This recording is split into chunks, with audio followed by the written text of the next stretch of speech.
knows what I bought this time. I've been buying stuff for my motorbike. Oh, this is the carburetor. Right here I got the new throttle for it. If you guys are following my bike build, I've had it built for 1 or 2 years now. And now I'm just slowly doing the upgrades on it, see what all I can do. I broke the carburetor cable. I twisted too hard, it snapped the cable off. So I went ahead and just bought a whole new carburetor. They're only 15 bucks on this Amazon sale they just had. And then I'll have a backup one that I know works. Went with the red. I think I like the red more than the blue a little bit. It's nice and squishy. Means it'll make a nice seal. It is ribbed on there, so it'll make even a better seal.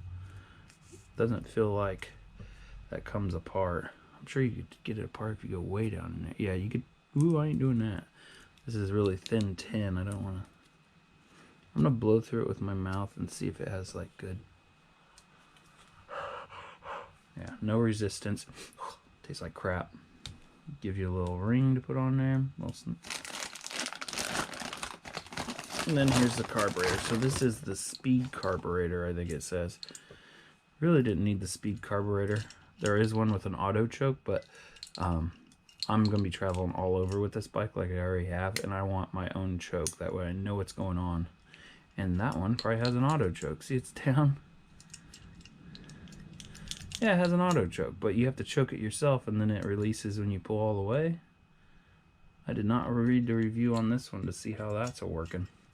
So the choke went down. It doesn't want to go back. Oh, there's a little tiny clip right there that's stopping it from going back. I'm assuming when I pull the throttle, it will release that. Float bowl, it's got a little bit of residue that does come off on my finger. Yeah, my finger don't look so good right now. There is the inlet. There's the outlet. I'm sure you gotta take this plastic out of here. Yeah, you take that plastic out of there, bolts right in. There is nicer ones because I don't have the rubber gasket that fits it, so it fits really nice. There's your inlet for your fuel. Has a different top on it for sure, but I'm sure the brake line or the line will go right in there. Nice nut to be fitting it down. It looks like it's going to take a Torx. I'm not touching that right now, but that's your most likely your idle, high idle, low idle, however you want it to idle. I'm not going to be taking that off because it looks like there's probably a seal on there. And I only want to break it once, and that's when I'm installing it. So stay tuned for the install video, which just looks...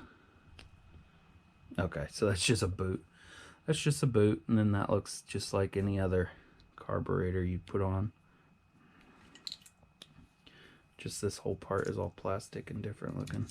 I do like that it's bent to the side, and you can turn it, because when it comes straight out, it actually hits my bike rail, I think. It hits something on my bike.